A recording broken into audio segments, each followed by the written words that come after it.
We got, you know, Mikey, I've written a lot of different content over the years. There have been screenplays, novels, scientific reports, short stories, technical analysis, history books, and I'm moving into new territory.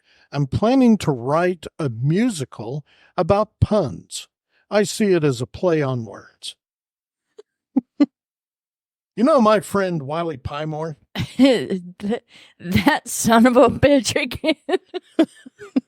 Well, when he moved back here from Las Vegas, he did so to focus on his writing in a rural setting. From Las Vegas. I'm sorry. We're having a rough afternoon here, folks. And that one we don't even have an inside joke about. So I don't why Las Vegas? Okay. Fuck! All right, I got to do this one. You wanted me to ad-lib. Woo! That's what you get. How about I cut off your mic? It's getting violent in here. Do it, I know. You know, Mikey, my friend Wiley Pymore? Yes. Oh, yours is coming. I'm sorry. Okay. This is what you get. Nana boo boo. Okay. Mikey, you know my friend Wiley Pymore? I do. Well, when he moved back here from Las Vegas, he did so to focus on his writing in a rural setting. Wiley's quite the writer, you know. Anyhow, he had just settled into his farmhouse when there came a knock on the door. There, just like that. It was the farmer who lived about a mile down the road. He was an old, scraggly-looking man in dirty overalls with very few teeth and a long, unkempt beard. The old man seemed very excited to see Wiley. "Howdy, neighbor," the farmer says. Wiley responded, "Yes, can I help you?" "We don't get many people in these here parts, so I wanted to invite you to a party tonight." "Okay, what kind of party is it?" Yeah. "Well, there's going to be lots of drinking, dancing, fighting, and sex going on." Wiley responded, "I see. Well, what should I wear?" The farmer responded, "Don't matter. It's just going to be me and you." Yay. I was going to say, I don't know that I would have even accepted an invitation from that guy that you explained. I'd be like, no, what it puts the lotion on its skin or what? I'm not doing this. Oh, shit.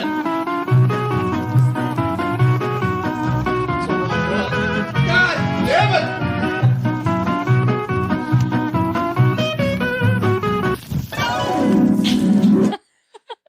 What's happening? I don't know. What are you trying to do? I'm trying to stop this, but it just keeps repeating. It won't stop. No, it won't. It won't stop. It won't stop putting the lotion on the skin. Or else it gets the hose again. Or, you know what? We'll cut it out. Well, I'll just use this. Fuck it. Who cares? Which one are you? What are you trying?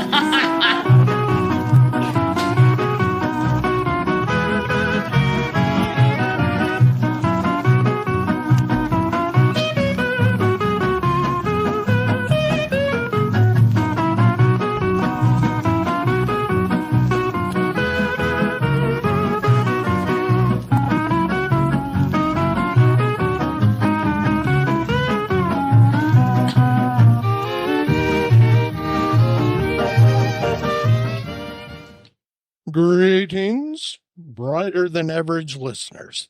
It is I, your beloved co-host, who has never worn a pair of overalls in his life, Mr. Robin. You should. Thank you, Mikey. Coming to you digitally from the technologically advanced Studio B, located just outside of Fargo, Oklahoma. And as usual, I am joined by my trusty sidekick, co-hosting confidant, comedic collaborator, and all-time best bud, the one and only Rachael Murray Robinson, a.k.a. Mikey-on-the-Mic. Say hello to our brighter than average listeners, Mikey. Well, hello, brighter than average listeners. Not many people know it, but before sparkling ingenue Mikey became a podcasting celebrity, she had a short-lived... Oh, what are you going to say? You can't even say it. Lay it on me. Okay. We're never going to get through this. This is painful. Not many. like the butt Okay. or the last one. I'm sorry. Zip it. I need a few minutes of silence so I can edit. Not many people know it, but before the sparkling ingenue Mikey became a podcasting celebrity, she had a short-lived career as a... Well, you can't get it out. Just go. Let's go ahead and go with it. I love the laughing. What is it? Maybe you should let Rachel tell me what I used to do. Okay. Oh. And he hasn't even had a second glass. This is just this funny to him, I think. What is I it? can't wait to hear it. Me neither. I gotta know. Play this to everybody else. Okay. She had a short-lived career as a pudding wrestler. I can't get that out. Okay. It really started to fall apart. A pudding wrestler. I wrestled pudding. Wrestled in pudding. I know what he meant. Yes, okay. But I like wrestling pudding better, though. Just saying. It really started to fall apart, though, when she began showing up for her wrestling matches with a spoon. No. That led the American Diabetes Association to make her their poster child for their anti-pudding campaign. How can you be against pudding? And let's not forget Cousin Fred and his two love interests, Magdalene, who's infamously known... I think I competed with Magdalene in the pudding wrestling. throughout the world of vehicle repossession as Repo Babe. And we also have with us a former flame of Cousin Fred's past, Gigi, who is also known as the hairdressing hydrologist. Hairdressing hydrologist Gigi, whose recent return to the compound is creating a weird dynamic and taking years off Mr. Robin's life. And we'll be discussing more about the weirdness here at the compound very soon. And so today, And we're going to be putting on a pudding wrestling I think exhibition. that's a great draw. I think people would come to that. Oh, yeah. they were. And so today for episode 18, besides just being completely out of control, we welcome our today guest, Rachael Van Horn, who is the assistant editor of the Woodward News and a writer. She's written novels. She has written a lot of stuff. Kind of stuff that you've written. Not much history, but some reports. Interesting reports. So I guess I'll approach this way. Originally, when we had scheduled Rachael to come in, she was going to come in and talk about a writers' conference that he was planning to... And we're still planning together. But a lot of events took place, and it kind of got put off for another year. But we already had her scheduled, so we thought we would come in and just talk a little bit about writing. Just in general. This will be the second episode we've done that. The first, I think, was episode 2. 2. Yeah, how to write gooder. How to write. Yes. Because and I wasn't a part of that, but I listened to that it. one. Yes.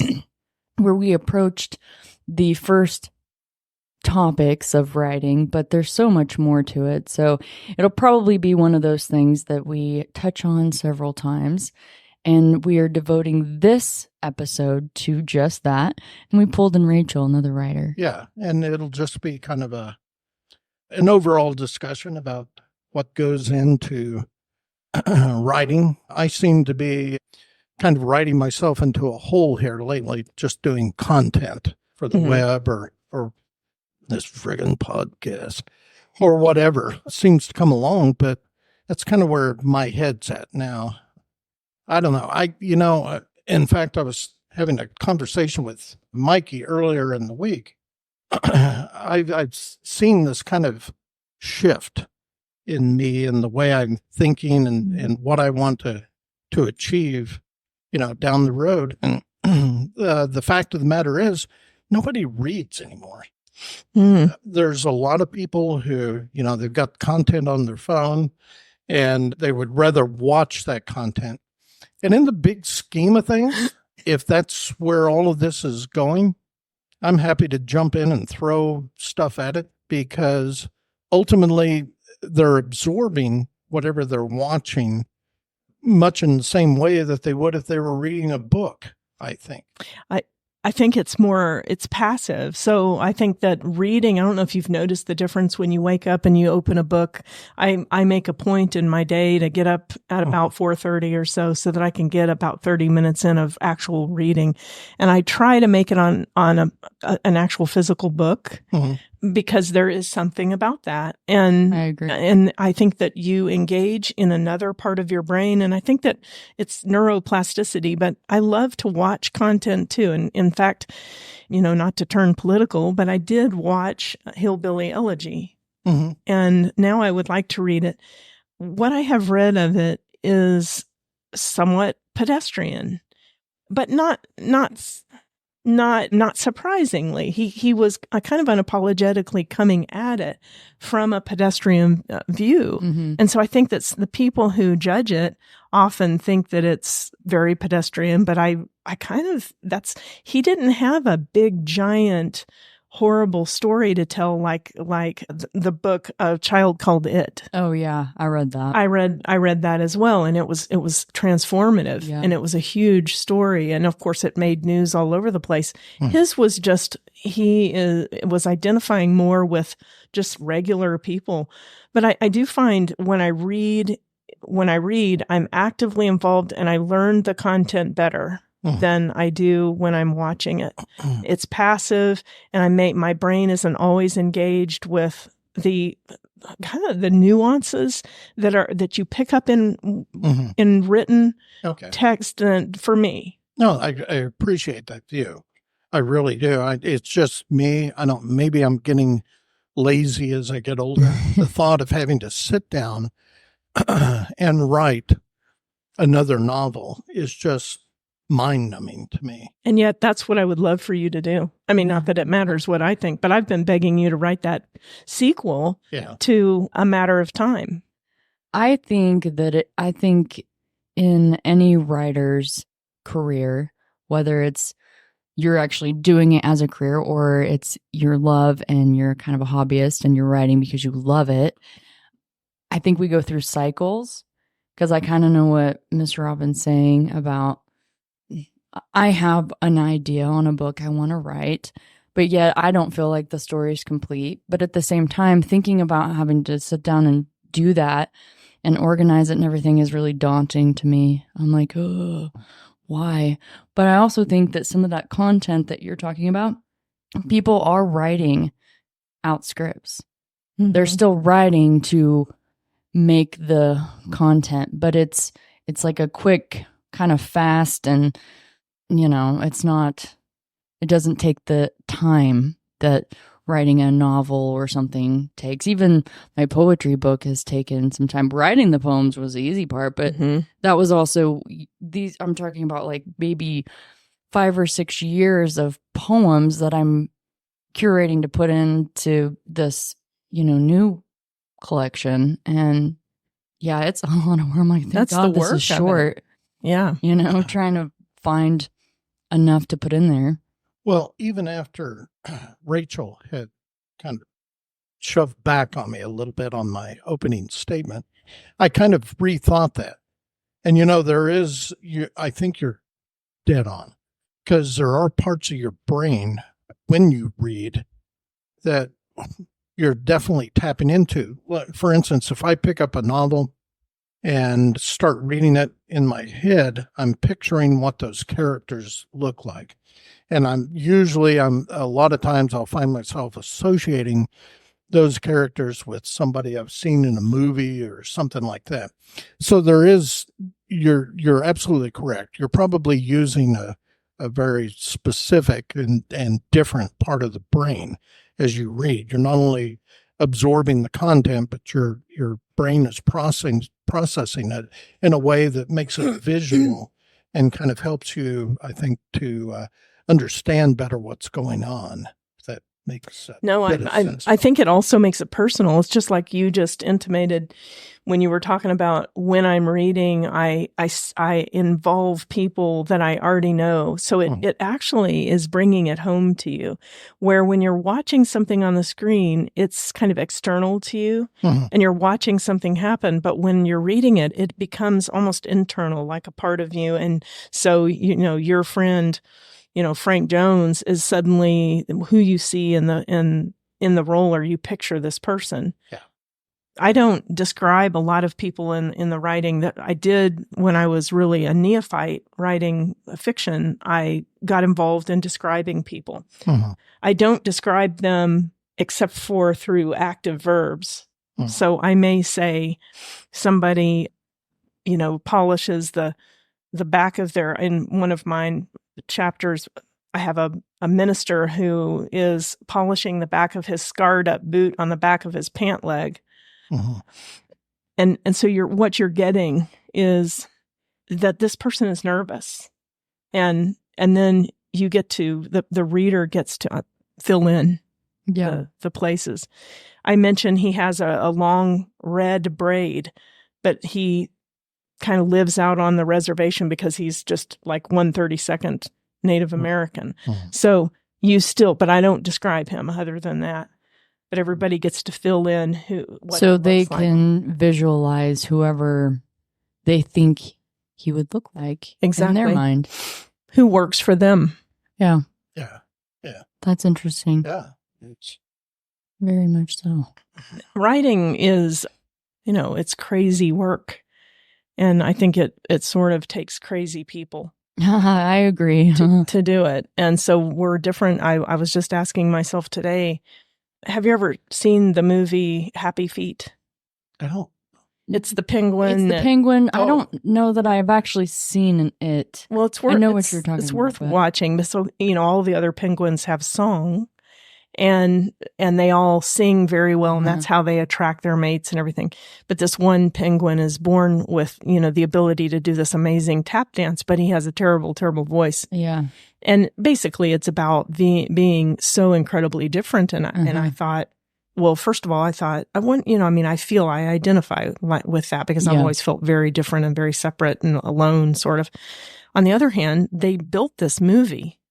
And so it can't be that I'm the only person feeling this alone, that there really is probably a whole bunch of penguins that are just like me. So, but I think the writing is a solitary activity. If I'm doing it, I really can't do it around a whole lot of people. Though in the newspaper industry, I had my first editor. I was so incredibly distractible, and so he literally gave me a laptop and put me out on the median in front of the newspaper in a desk and told me, "You're going to write there until you learn how to ignore some things." And so I now can actually get into something almost to the point of being kind of like really completely shut out from the outside world. Yeah, and that's actually an interesting technique, and it's a very good point. A lot of times I will get up early in the morning because I'm usually up about 4 a.m. and I go into the office here at home and I'll start kind of working on stuff, and about the time Marianne gets up or the dogs are starting to move around, I find that just completely distracting, and I can't do it anymore. So that's an interesting thing you say there, because I could see how that could probably help me. But if I have anybody buzzing around me and talking or wanting me to let them out, there's no chance I'm going to get anything else done. And so I usually just give it up. And yeah, I mean, I would agree. I mean, now poetry is different. Do you write some poems? I have. Poetry is different. It's always kind of eluded me. It's one of the things that comes to me the most easily, I guess. And I understand when I'm sitting down and when I'm sitting down to write, when I'm not in the mood, so to speak, or I have to do this for a deadline or something, and it's not my choice, so to speak, it's hard for me to get in the zone, is what I call it, because I do kind of, you guys are explaining, you go to kind of a different place. Yeah.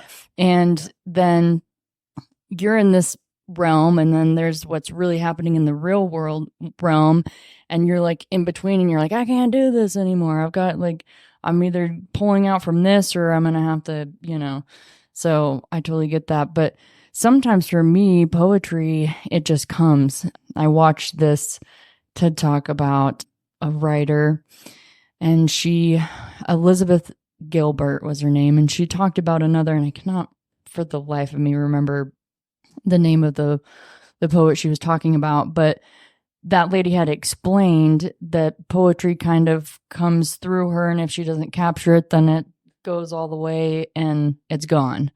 And that resonated with me, because I was like, that's what it's like. If I don't stop and just write it down, and it doesn't matter what's going on, if that hits me, I'm sitting there and I'm writing it, and nothing can pull me out of that if I've started, and then once it's out, it's done. But poetry is one of those things where when it hits you, you get it down and it's over. Yeah, you can't. And you can't wait. I was going to bring that up. I've noticed, having known you for the past couple of years, there's times, she'll come back from lunch and she'll be like, I just wrote 4 or 5 lines of a poem, and she was inspired by, on her way home for lunch, a tree limb fell or something. And, Yeah. she's dashing it out. So it's not like, at least my take on it is, it's not like you could get up at 4 a.m. and say, let's see, today I will write about X. Yeah. That doesn't work for me. No, it's never worked for me. Yeah. And I don't have as many poems. I'm not as prolific with poetry as you are. But no, it happens when I'm literally driving. Sometimes I have to pull over and get it down in my phone, and then I'll go back and work a poem. Yeah, I can do that too. Yeah. If I have somewhere it's just like 4 lines, and I'm thinking, okay, this isn't done, but that's all I have for today. That's all I have for this poem today. And I'll be in a mood where I'm like, I want to write something. But I don't have anything coming to me, and I'll go revisit some of those poems that aren't finished, and sometimes add some more and maybe not finish, or sometimes I finished them and then I'm like, that's it. Yeah. But it was just reading those first 4 lines kind of helped, those juices to start flowing again, because I was in my mindset. And then I get really pissed, I'm just going to say it like that, when I'm at work or doing something and I have that want to sit down and write something and I can't. And I'm like, gosh, this is really is chapping my ass, I wrote most of the poetry that I wrote. I have about 23 poems, and most of it I wrote while I was full time as a pumper. Oh yeah, because it let my mind. I wasn't doing the work of writing, the hard work of daily writing, and so that part of my brain was free to really be creative. So I wrote some of my best poetry, what I feel like is my best poetry, as a pumper. Yeah, that's awesome. Yeah, it's fine. It's always been kind of inspirational for me to be in some sort of mode where you're doing, maybe it's something repetitive or just mindless crap. And you find a certain amount of zen in there that you can lock in on, and the ideas come, you're running scenarios through your head, and so yeah. And I think physical experience. So, in the office environment, we all have a tendency to sort of armor up, and we don't receive a lot of physical experience. But when you're out, like I was, when you're out doing things, and I don't know if you've noticed this, but it's when I'm doing things that's when I get a moment where I'm inspired. It's not in an office environment where I'm armored up and I'm numbing, because I have a tendency to do that anyway. So. And I get what you're saying. How young were you when you started writing? I have a little book that I wrote. Probably I learned to read very young. I was probably 5 or 6. And when I was 6 or 7, I wrote a little story about a wild horse. And I still have that. And I drew pictures in it and everything. And I think I had been inspired. I probably somewhat plagiarized. I was a 6 or 7-year-old plagiarist because we start them early around here. Because I had read Thunderhead. Oh, okay. So I was really impressed with that. But I was already writing stories very much at that time. I didn't ever think I was going to be a writer. That's the first thing I ever wanted to be. Yeah, I didn't know it existed, actually. I mean, I kind of knew there were people that read or wrote books, but I didn't know it was an option for me. Yeah. My parents wanted me to be a veterinarian. I mean, I love animals, but I don't love school. Yeah. Yeah, I get that. Yeah. I feel like whenever I expressed to my family that I wanted to pursue that, they said, have a backup plan. It's really, really hard to do that for a living. So just, have a backup plan, but never discourage that. And in a sense, I mean, having a backup plan, kind of, but not really. It wasn't like, you can't do that. It was just like, you might have something to fall back on. But I started mind journaling when I was probably about the same age you were. I used to spy on people. That's fascinating. Yeah, and write about them. And then I think when I was 8, it was before we moved from Wichita to Protection, Kansas. So this predates 8, but not by much. But I wrote a book. Well, I didn't finish it. See, that's the thing. I wasn't finishing them then, but it was called The Magical Rainforest. And I had been obviously inspired by Fern Gully, I'm pretty sure. Yes. But it was a story of a forest, a rainforest that had magical powers. And I had some monkeys that were pretty much the main characters and stuff. I even illustrated some of it. I still have this, by the way. And then I started coming out with the second book when I didn't even finish the first one. So, but you wrote a poem that, of course, that I love. Do you have it available to you? I make things you don't Yes. buy. Yeah. I love that. Mm-hmm. Have you ever had it? Have you ever read it on here? I have not done that. I would love to hear it. Yeah. I think everybody would love to hear it. I'd read it. I've actually been sending some poetry off to some publications and things like that. And that's one I sent into this contest that I won't know until September 15th whether I placed or did any good, but that is one of them that I sent. So let me find.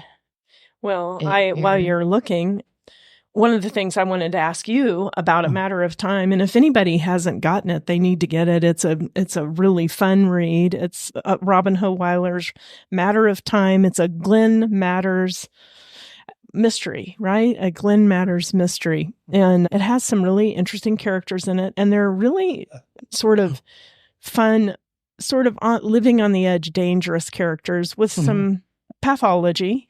But all of the characters sort of have some pathology. And I was just wondering, where are those characters all sub-characters of yourself, or where did those characters come from?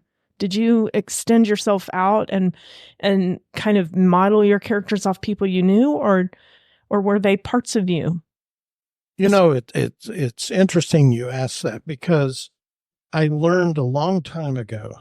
I was a big fan growing up of the Sherlock Holmes mysteries and the novels written by Arthur Conan Doyle. And the thing that struck me about all of those stories were that the characters were absolutely compelling. You know, you had Holmes who could look at somebody and tell them what they've been doing the last 48 hours and what they've lived their life doing. And then you had, you know, Watson, and they lived in an apartment on Baker Street, and it just kind of sucked you in, you know, the dialogue between the two of them, the setting that the author described. You know, on Saturday afternoon, they're lounging around reading the papers, and the room was filled with smoke because Sherlock was always smoking his pipe. And so it was just really compelling reading. And I think I learned more from those stories about character development than I could have picked up anywhere.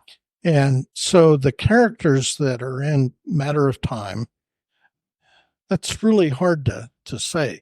The Glenn Matter is probably me. I could see that. I could see a lot of you in it, but I could see you in her too. But there was a lot of, you know, when I was writing that, I was kind of putting these characters in my head and trying to walk them through the scenario, whatever it was I was presenting, which is probably not a surprise to anyone that's ever written anything. I mean, it's just the way it is. But particularly for Kat, there is nobody. She was originally a compilation of women that I had known over the years. And I actually rewrote that book because I got to a point where I realized that a lot of the technology in it needed updating, and I wanted to make her just a little more sort of compelling. And a long time ago, a friend of mine had told me, if you're going to write about women and put them into whatever story you're working on, first of all, you have to make it believable, and you have to put them in scenarios that people can relate to. And that is the most, I think that's the thing that really drives the characters. Now, for instance, the guy who owns the bar, where a lot of this took place, that's actually a real guy. And it's his voice that I use in that. So it kind of varies. It depends on what it is. I think there was a fellow who worked at the bar who had been there for years, and he did a lot of work around the bar and for free beer. And that guy existed. He passed away a few years ago. But so, yeah, I mean, you can pull people out of real life and kind of drop them in there.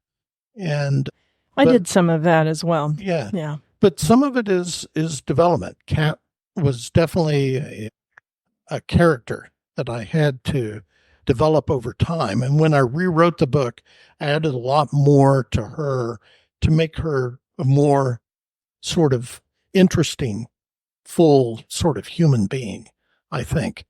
And I was actually really pleased with how it came out in the rewrite. So did you feel like her first go in your initial manuscript she was kind of one-sided? Maybe. Or no, not really. Excuse me. Not really one-sided, but there was a certain sort of limitation? No, just she became a fuller character. That's what I was going to say. She's Glenn's, you know, lady, and he's captivated by her, right? Yeah. And before the rewrite, it was like she's kind of a main character, but without being main in a sense. Like I could see that. she needed more depth and stuff. That was Yeah. what I was looking for. So then, because you're just like reading, you're like, well, why does Glenn even like this lady? Like, why is there so much about her and she's just kind of sucks? No, I don't mean it like that, but you know what I'm saying. She just, I get Didn't have enough power. Yeah, like she needed more. A little too much of a wolf. Yeah, she just needed more, Depth. Yeah, Depth is that's really, kinda... truly, that was the word I was searching for before. So it made her a fuller character in the rewrite. Yeah. Yeah, I did the same in Sage when I originally wrote it. And of course I did a rewrite just like you because, well, there were like 232 mistakes. And I mean, these were just comma mistakes and normal mistakes, but I was a new writer and my writing now is much more active. And of course it's better because I'm just an older, better writer, but I also have a really good editor now too. And I'm still amazed by how many people, we can read our own manuscript and then I'm sending chapters, right now we're working through them with an editor, a professional editor. And sometimes it hits me because there's things that need editing. And so I get this back and I'm like, you're absolutely right. How did I miss that? But we're so personally invested that I see the story. And that brings me to the next thing. When you're writing, do you go into kind of a movie in your head? Because that's how I do it. What I do is I read the last chapter before, then I start my newest chapter and the movie starts. And then literally I write what I see in the movie happening. Yeah. No, and I actually picked up the best tip for writing that I've ever gotten from Bruce Springsteen, of all people. And he talked about, it was an interview he was doing, probably Rolling Stone or something. And he was talking about how he does songwriting. And he'll be I probably shouldn't say this, we're going to get hate mail. But he talked about how he doesn't really consider himself to be the smartest guy in the world. So when he sits down, he'll write out lyrics and apply it to the music, but he'll get up and walk away. And when he comes back to it, he goes back, in case of a musician, he'd go back 8 or 10 bars and kind of read through. And I found that really helpful in writing the novel the first time, because like you, I'd go back and read the previous chapter just to kind of get into the rhythm. Mm-hmm. And it's a cadence. I was just going to say you create rhythm kind of a cadence. Rhythm in writing is absolutely critical. Yeah. Or you lose your reader very quickly if you're not able to keep that sort of rolling rhythm going. And especially in poetry, not to bring it back. Yeah, no. Poetry, well, funny you should bring that up. It's funny you should say that because I've shot some poems over to Robin because I get his advice on some things, and there'll be times where he's like, you drop the rhythm here, and I'm like, I know, but I don't know what to do to get it back. Like sometimes it just falls off the edge of the earth, and I'm just like, okay, and then I'll walk away from it. And sometimes I can find the rhythm, and sometimes I can't. But over time, I've actually come to appreciate that when she can't, sometimes it's okay. Well, yes. Some of the poems that I have are meant to be sort of ironic. And so they end kind of in a blunt way. But I think that's the beauty of poetry because you can't put it in a box. To me, it can be literally 3 words and you can call it poetry. Yeah. You know what I mean? And some of those are the best. Yeah. Yeah. Sometimes some of them are very profound. You're like, wow, that just hit me like a ton of bricks. How you did that in 3 to 5 words, I admire that. You know what I mean? I have one of mine. Yes. And then I'd like to hear yours. Read your... This is one we were talking about, me pumping wells. And this is actually the first poem that I wrote when I was pumping wells. I was sitting there waiting for a plunger to come up. Mm-hmm. on a plunger well. And I was in near Hardner, Kansas. Yep, on know some wells, exactly where that's yes, at. and Yep. Hardner is such an Americano town. Yeah, it really is. It really is. And so I wrote this poem called Rhubarb. Milk was better then. Cold ice chips formed, shaken to mix the creamy fat. Silk on my tongue, young and unspoiled. Cucumbers, tangy, crisp slices of life with onion and vinegar. Red, white, and blue music wraps its blanket around me and protects me from night. A bicycle tire claws a gravel road. I balance, arms out, embracing the nothing ahead of me. Puddles, muddy with possibility, stain my socks. Cicadas, St. Augustine, prickly carpet on my bare feet. A mothball garage, live wells and smelly bait. A silver latch handle on a white Kenmore, releases with a pull, frosty tall Pepsis that mark the fishing day's end. A red barn and bees sting my memory. A father and son pair search for treasures. A prize that hides in damp corners, shoulders touching. They dig under musty hay in a painful past. Burst into sunshine, galloping, my pony and me, a couple of misfits. Mourning doves, clay pigeons, and a shotgun's music. Life is a rhubarb pie. Wow. Yeah, It's that very gave visual. me goosebumps. I just yeah.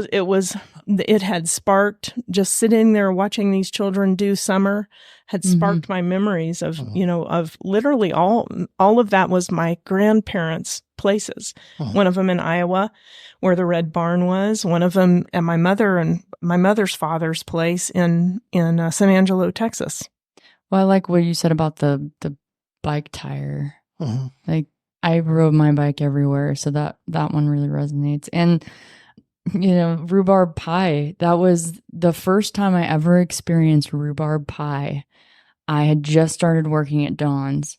I was 14, and he didn't make it very often, but because he hated to make it, but he had a special request. And I remember him being like, will you go fetch me the rhubarb, because I have to make this rhubarb pie and whatever. I'm like, what even is this stuff? Like, I'm like, what is rhubarb? Like, what even is this? You know what it is? Yeah. And so we had that conversation, and then I tried it, and it wasn't bad. It really wasn't bad, but it was. Every time I see or hear anything about rhubarb, I go back to that place when I first was introduced. So. What I enjoyed about that but what's interesting is the poem you're about to read is a totally different, puts you in a totally different place, Right. but gives you the same. I think that it helps you connect with something so universal that we've all felt this level of frustration. Absolutely. In any aspect. In this poem, just to kind of give it a little precursor, I am not just a poet, I'm an artist as well. And I make things. And so I've made many things. And so in this, I'm kind of talking about how I make these things and you don't buy them, but you'll buy something that's made at a factory or, some baloney thing that's just like mine, but you want to buy this because it's cheaper. But then the quality is shit, And so it's like just kind of like throwing it back in consumers' faces, like, at the end of the day, my sister-in-law told me, she's like, yeah, I bought earrings from you, and I've had them 5 years. I still have like 3 pairs. Yeah. And I don't think I've got them on right now, but I had them on yesterday. Right. And she's like, I bought some from, a boutique, and those fell apart and yours didn't. And then she did have an issue with one, but I was like, I'll fix it, and that's part of the thing that I said when I sold them to people. If they break, contact me, because I will fix them, because it really doesn't take that long. But anyhow, this is a poem called I Make Things You Don't Buy. And it has a good rhythm. This one really does. So it goes, I make things you won't buy. I won't ever know why. I see you buy similar things that don't last like mine, that were not made by love, just made for a buck, that they'll spend on themselves. Taking, taking, taking, until there's nothing left to take. I make things you don't want. I won't ever see them flaunt. I see you buy similar things that won't last like mine, that were not made by passion, just made for $1, that they'll spend on nonsense. Society is such a mess. It costs too much? That's what I hear you say. You should have just stabbed me in the heart anyway. It costs that much because it's taken me time. I've spent many years forming this knowledge, practicing my skill, perfecting my craft, just so you can sit there and tell me it's not worth your money. But some ripped off, cheaply made by some menial person or thing is, yeah, I'm feeling a lot like fuck this. Go buy you some more stupid shit. I'll be over here hoping one day it will click. That the extra dollars you could have spent buying my art will one day make sense. That my products could give you more joy than discontent.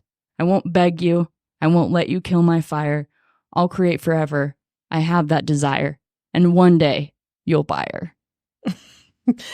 I just love that. You're angry, young. Yeah. I am. I love the anger. Come at me, bro.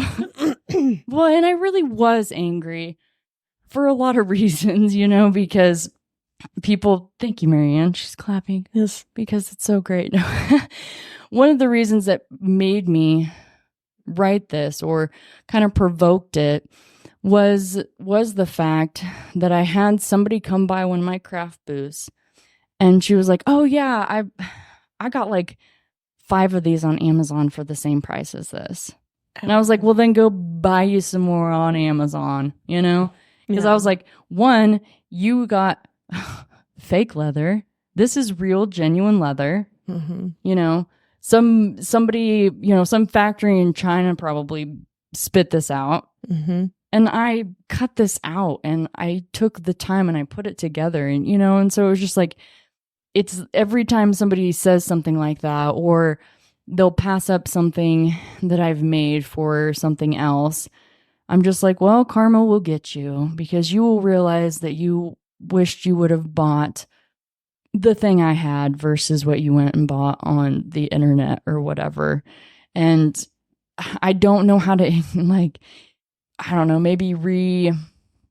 retrain people in that sense. I just feel like people are so desensitized to that anymore. I think they're desensitized in general, but I also think that the thing that really speaks to you in your poem doesn't have to be specific to that subject matter.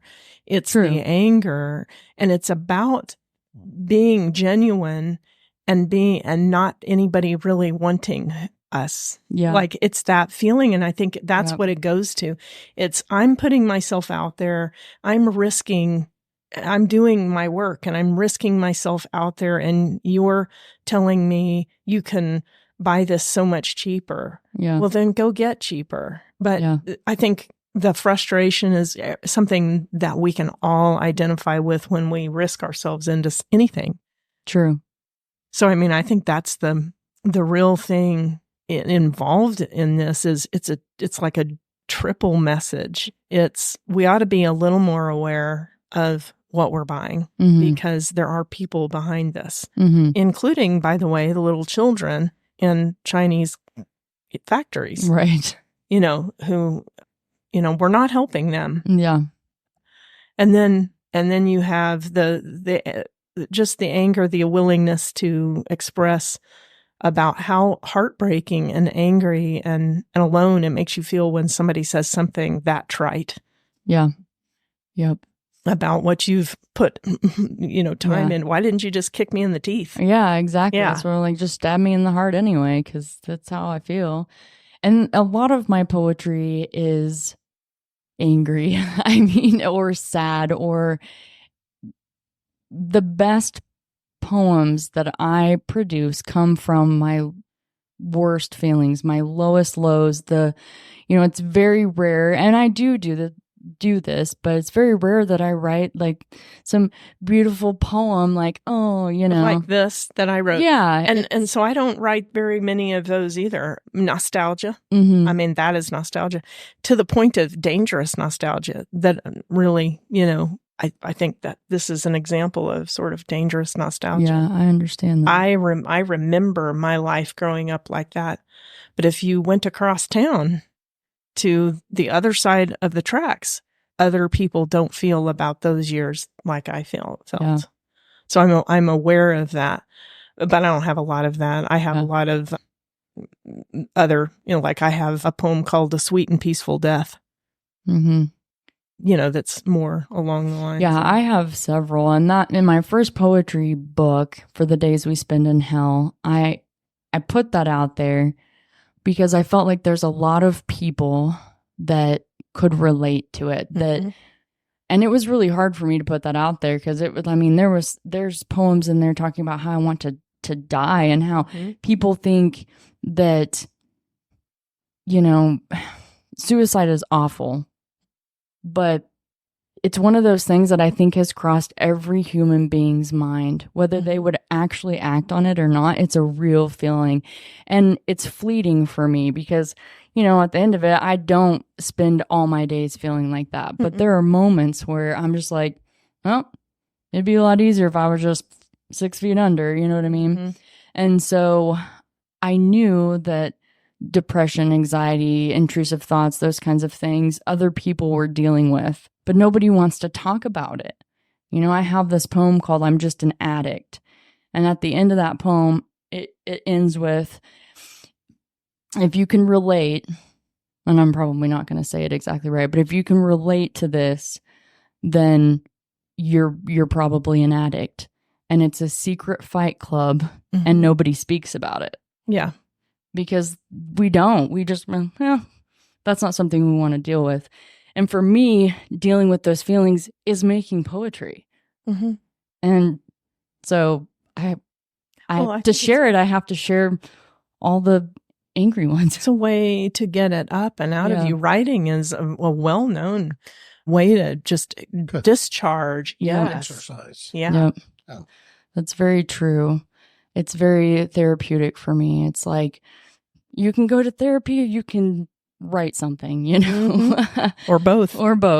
But yeah, to me, writing is definitely a form of therapy, whether it's poetry, which is where it usually comes from, or just getting things out, just writing how I felt through the day or something, which I don't do enough of because I don't make the time for it. And that's my fault. I feel like, and I've kind of talked to Robin about this, and you maybe can relate or have a different outlook. But to me, sometimes writing is exhausting. It is emotionally exhausting. Yeah. And it's like I'm just sitting there, writing or typing away. And at the end of it, I'm more tired than if I went and ran a marathon. Exactly. It's like, do I want to do that to myself today? But it's not a bad thing. It's after you get past that, though, it's like you have this rejuvenation and it's weird. You've accomplished something. Yeah. Right. Yeah. Well, I mean, and it's this thing that is a piece of you. It's for you. It's for, it's you're leaving a legacy. I mean, I think we're all here. We're not here to, eat food and shit and breathe perfectly good air. Right. We're here to leave something somehow better this earth, or create something that gives energy to somebody or save somebody. If we save one, if your poetry saves one person, it did its thing. But if you contain it within you, and then you just eat a bunch and drink a bunch. I mean, it's one thing to be an addict, but to be an addict to not do anything with it. Yeah. I mean, that's another right. thing altogether. Yeah. And in that poem, I say I'm just an addict, and I start out with it doesn't have to be drugs and it doesn't have to be alcohol. Addiction comes in many forms, forms. And that's kind of what I was presenting there too, that, you can be plagued with that in other aspects of your life. I mean, society, we associate that mostly with those two things, but there's more to it. People pleasing is probably the most damaging, worst addiction. In fact, I think it's foundational to every other addiction. That if we're not enough, we're going to, I often, say to my coaching clients, you don't have an alcohol problem, you have an emotional problem. And or you have an anxiety problem, or you have a problem, you're lonely. I can't tell you how many people I talk to who are lonely, and I encourage them to write. Yeah. Well, and writing to kind of get to know yourself too. That's a huge thing, because sometimes what we think, it just kind of, it doesn't hit you. But when you write down those thoughts and you go back and you reflect on them and you read them, you're like, damn, I thought that? I'm such a dick. Like, why would I even think that? Or, whatever. And you can get to know yourself, because at the end of the day, you have to like who you are to be a healthy human, in my opinion. If you don't like yourself, then you need to figure out how you can like yourself, because it's going to be a miserable, lonely life. Yeah. It's, when I think about Robin's writing, especially most people don't know that you and I worked together when we were at the paper. Right. And Robin was, as I was saying before we got on, you're an incredibly gifted writer. And I've been researching actually and doing some research on some older court stories and some things like that that I'm having to follow up on now.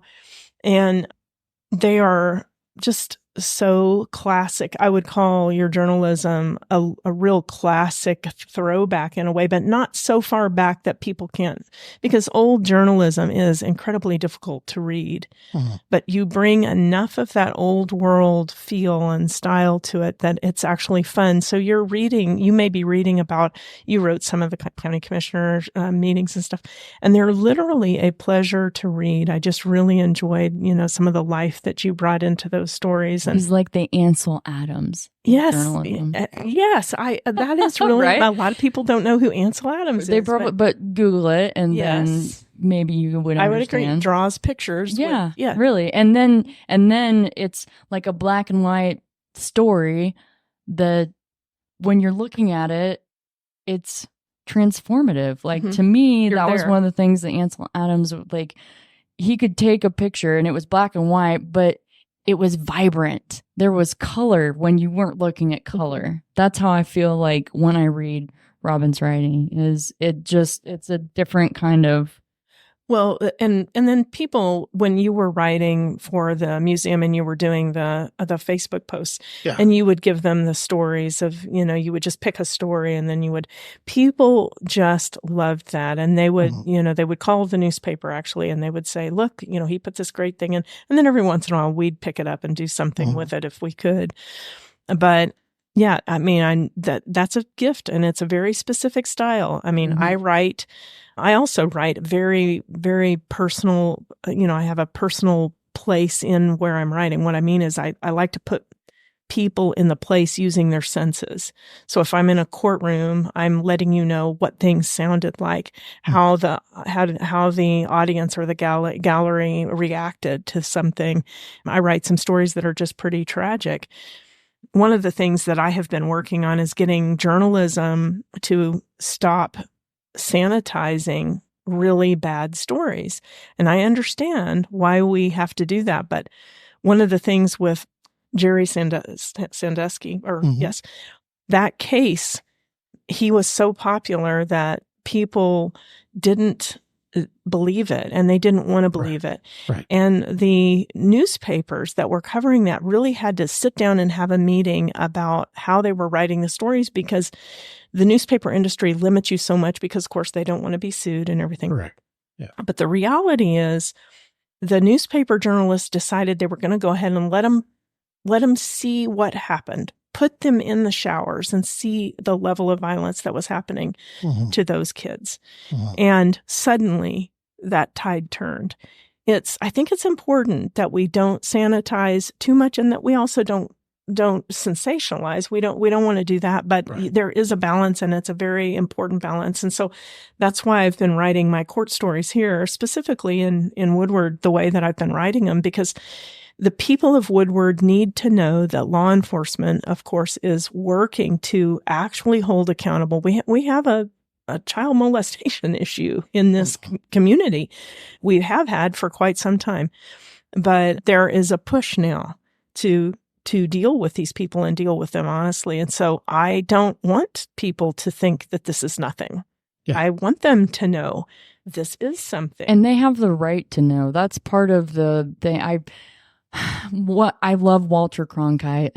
I feel like what you're saying is kind of, he had maybe a similar stance on that as well, because he was very much of trying to, this is the story and this is what it was, you know what I mean? And not over centralize it. Yeah, you don't want to, this is, make people want to have it, but at the same time, like, they were able to know the story in the entirety and what's going on. Own decision. Exactly. How they felt about it. Yeah.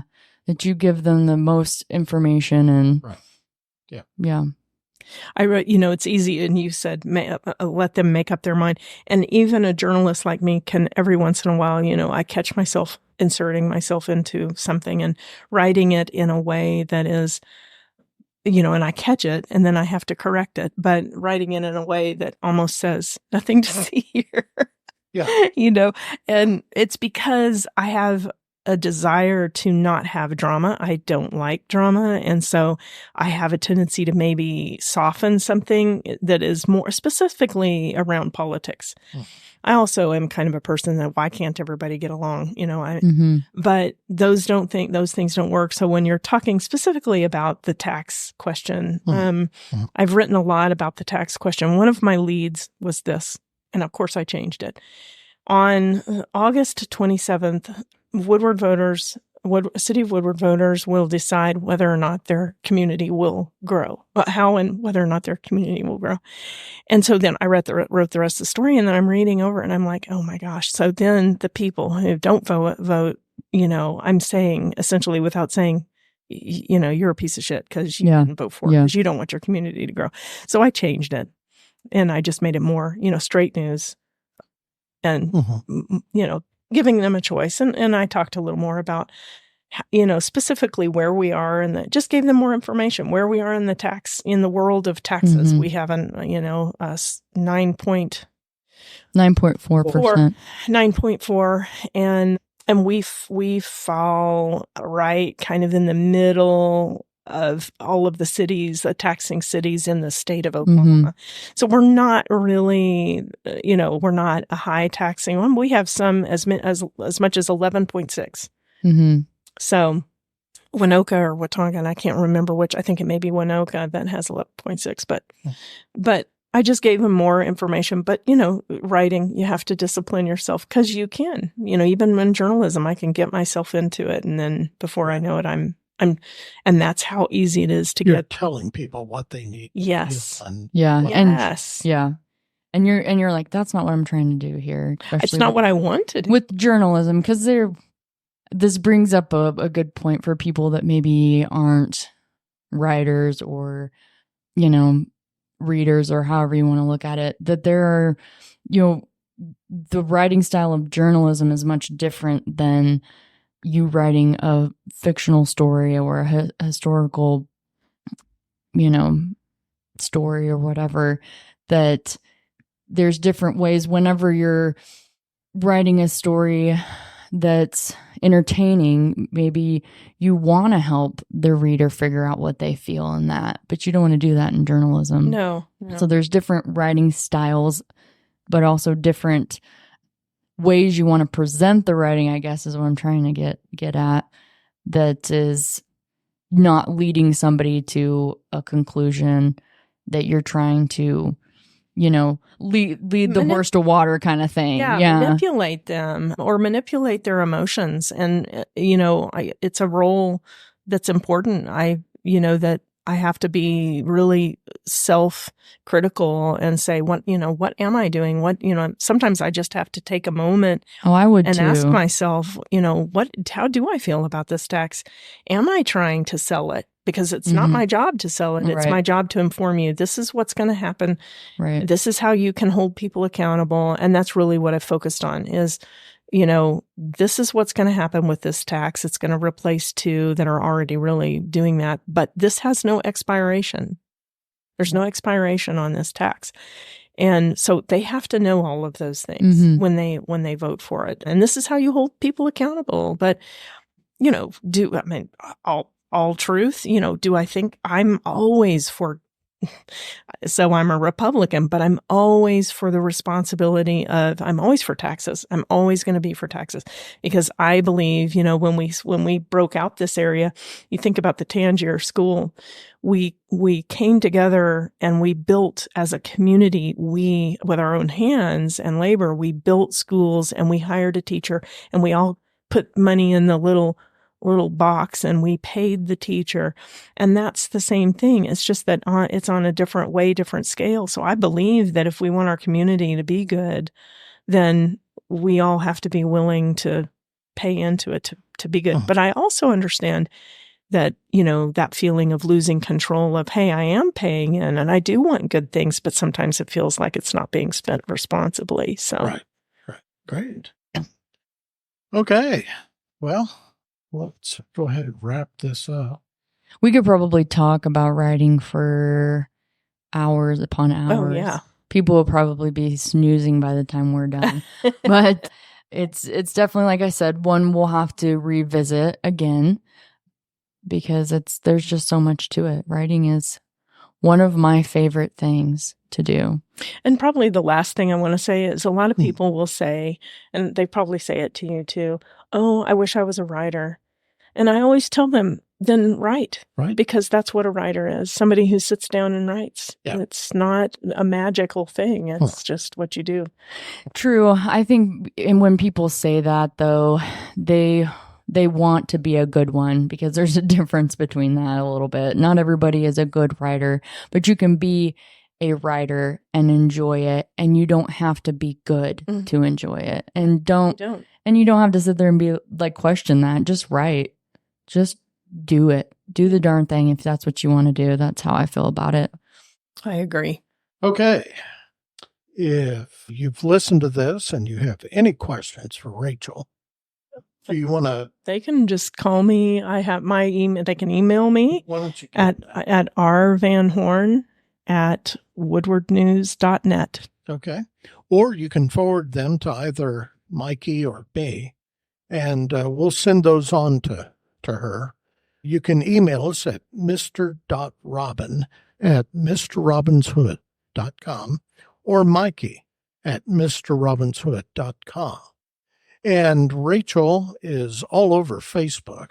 I've got to say, you have very insightful commentary, not just in the stuff you post, but in whatever posts come across that you comment on. You're writing very insightful commentary, and I think people appreciate that. And you mentioned something, I just want to go back and touch on this really quick, that you're doing coaching. Mm-hmm. Is that right? Yeah. For about the last 13 years, it's just been something that I have made time for when I got clients. A lot of my clients started out being remote, but little by little as things have grown. But I do life coaching. I specialize kind of in trauma. Because of my background in trauma and my training in trauma. So so I work as a coach that way. Yeah. And I didn't say enough about you when I introduced you, but Rachael is Army veteran. She was in Iraq as a civilian. Mm-hmm. And so she's been there and done all that. And we're very pleased that you agreed to come on and talk with us. Well, I appreciate you having me. I love the podcast. I look forward to it, and I hope it's getting out there. Me too. As always, you can reach out to Mikey or me via Podophone at 580-827-0472. Maybe just want to get something off your chest, or you're feeling some butt pain because of something we said during this podcast. But give us a call. But know that we're not likely to answer because we're quickly becoming international podcast stars and are developing a following worldwide. But we don't have staff yet. You can leave a voicemail. Text us if you have a question, concern, complaint, compliment, suggestion, whatever. Just don't be a dick about it. And we have a lot of stuff coming up. Yes. In the coming months.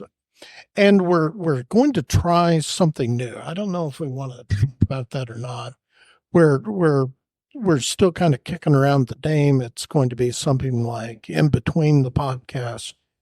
And for those of you who are familiar with, my mentioning Cousin Fred and the compound and all that, I have written hundreds of blog posts in the past, and some of those are just pretty darn funny. They are. And so what we thought we would do is start pushing those up. We do these podcasts twice a month on the 1st and the 15th is usually when they drop, but we figured out we could also drop an additional sort of shorter version maybe on Fridays in between.